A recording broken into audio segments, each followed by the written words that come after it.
Welcome to Midday Report, coming to you live from Warsaw. I'm Jastrzębska.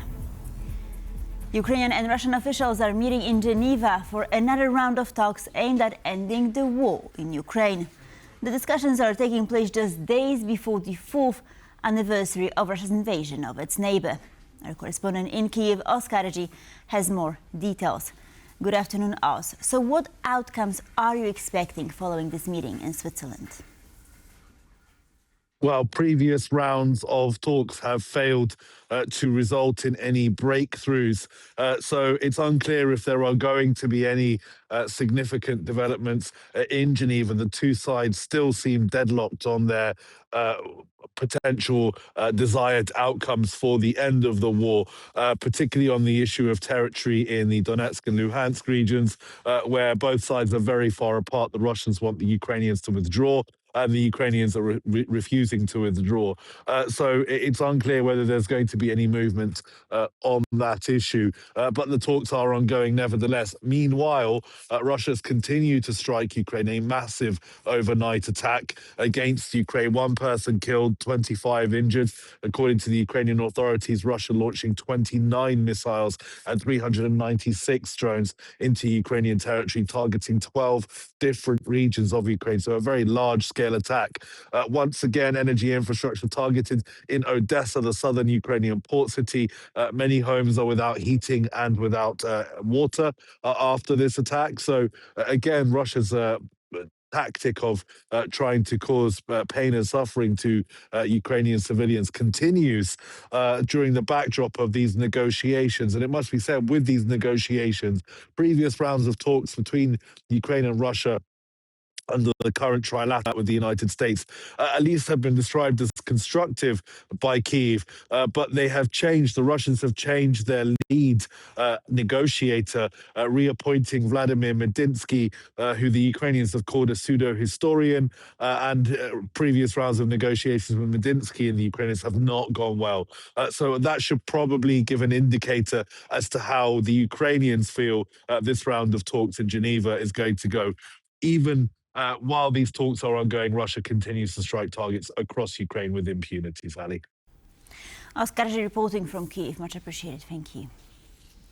On Tuesday, the European Union gave final approval for Poland's investment plans under the bloc's Security Action for Europe, or SAFE, funding program.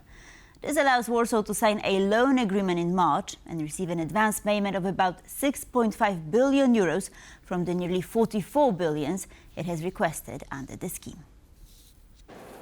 Amid rising global tensions, the Polish government wants to strengthen its military with money from the European Union's SAFE loan. There is no cheaper and more effective source of financing for the modernization of the Polish army than the SAFE program. Poland is set to obtain a 44 billion euro loan as part of the program. The loan we took in Korea has an interest rate almost twice as high. I won't go into specifics, but this gives you an idea of how favorable the terms are in the SAFE program. The government wants to spend most of that money buying Polish-made arms. The SAFE program guarantees Poland's security. National security also means a favorable climate for economic development and a favorable climate for investors. This program offers a complete remodeling of the way our state and this part of the European Union function. The SAFE program offers 150 billion euro to EU member states. The money needs to be spent by 2030 for arms and equipment made in the European Union, Norway, Iceland or Ukraine. It offers the Polish industry an opportunity to sell large quantities of arms abroad. The program covers weapons such as the Polish-made Piorun anti-aircraft missile system. The Polish government will soon send delegations to countries such as Sweden, Norway and Italy to encourage them to buy Polish weapons. The range of products Warsaw is looking to market includes the Piorun missile as well as drones and counter-drone systems. A 29-year-old Polish citizen identified as Wiktor Ź has been charged with working for Russian intelligence. He is accused of gathering and sharing information about sites important to Poland's national security. According to Polish authorities, the charges have already been filed with the district court in Bydgoszcz. Wiktor Ź collected and shared via instant messaging services information about facilities with significant importance to Poland's defense, the disclosure of which could harm national security.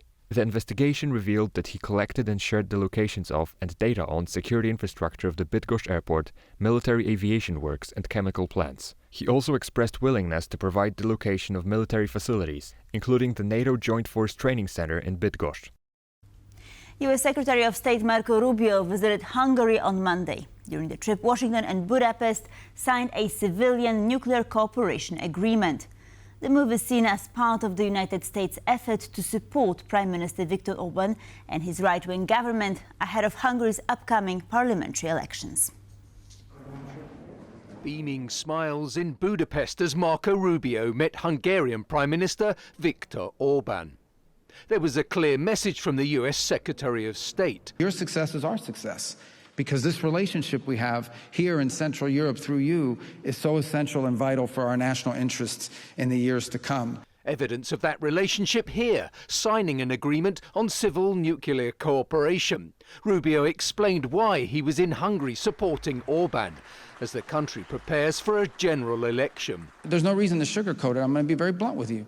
The Prime Minister and the President have a very, very close personal relationship and working relationship. But his backing appears at odds with his previous views on the country, highlighted in a letter written by the then senator to President Trump during his first term. Hungary has experienced a steady corrosion of freedom, the rule of law and quality of governance according to virtually any indicator.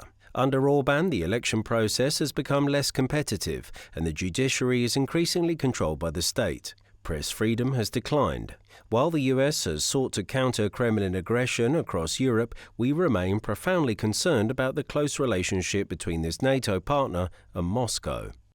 Hungarian opposition leader Petr Magyar, who heads opinion polls, invited Rubio for the 70th anniversary of the 1956 Hungarian Revolution after the election. He said America's top diplomat will be met by a different Orbán, who is unrelated to the Prime Minister but shares the same surname and is Magyar's pick for Foreign Minister. By then, he will be received by a different Orbán. Anita Orbán. What will not change, however, is our commitment to strengthening Hungarian-American relations. Voters are set to go to the polls in Hungary on April 12th.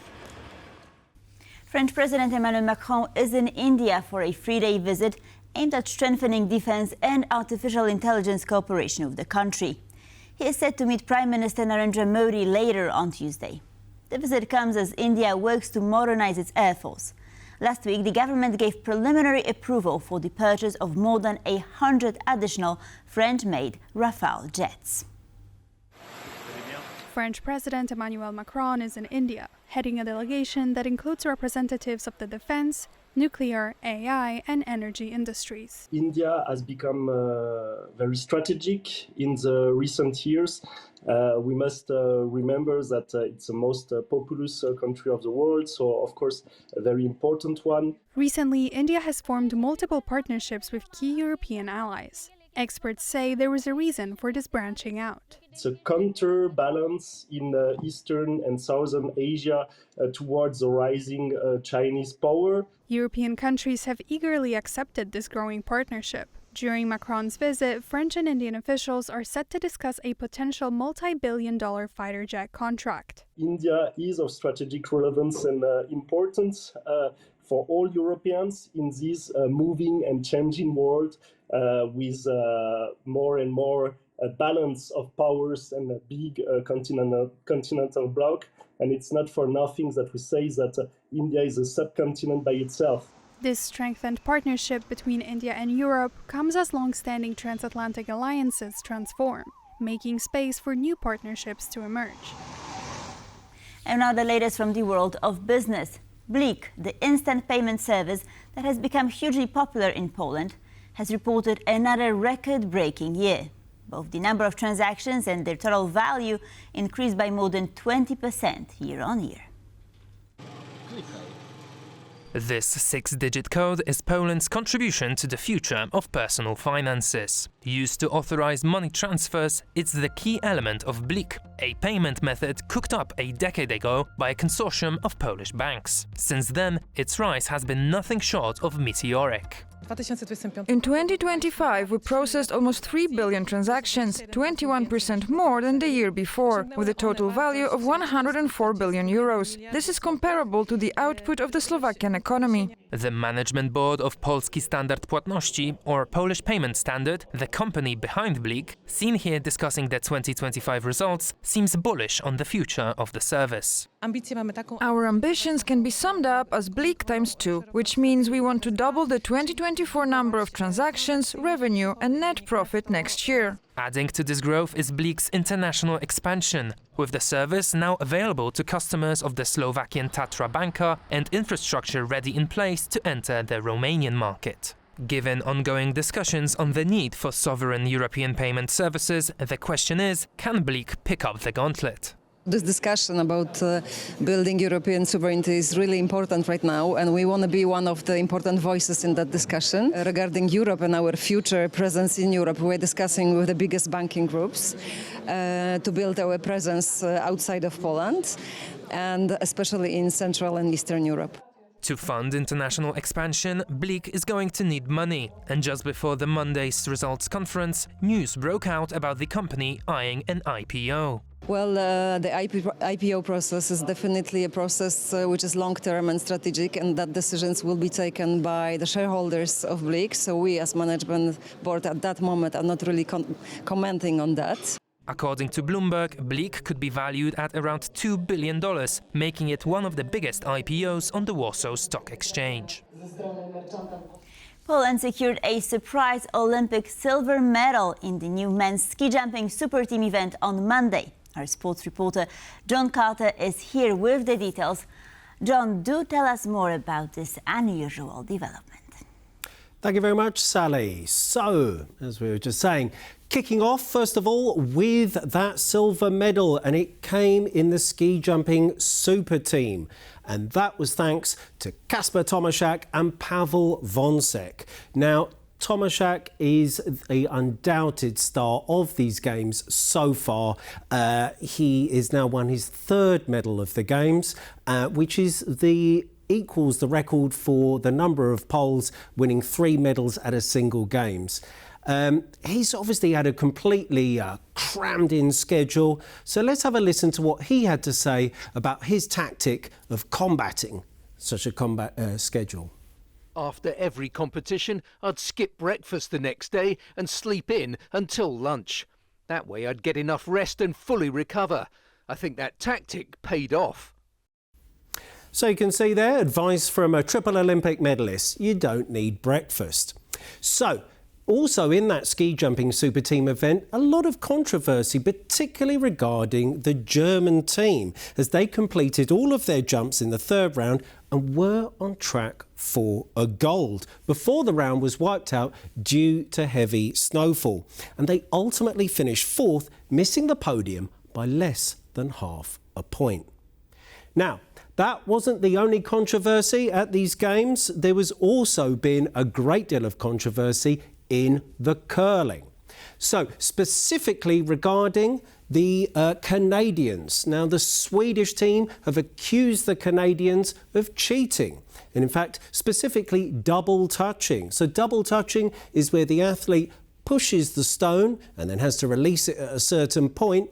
But the Canadians have been accused of giving an extra little sneaky touch to guide the stone on its way. This has caused a great deal of heated exchanges between the two teams.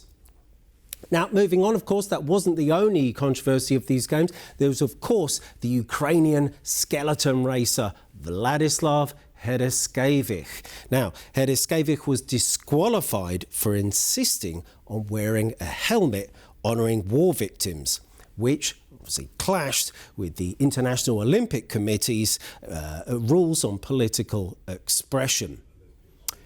Right, now returning to the medal table, let's have a look how everything looks after yesterday's events.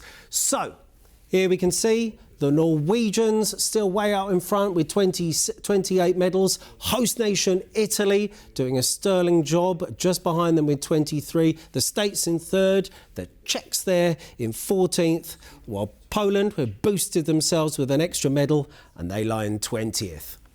That's all for me for the time being. Now back to Sally. John Carter, thank you so very much for this excellent overview. And thank you for watching Midday Report. Please stay tuned for more here on TVP World.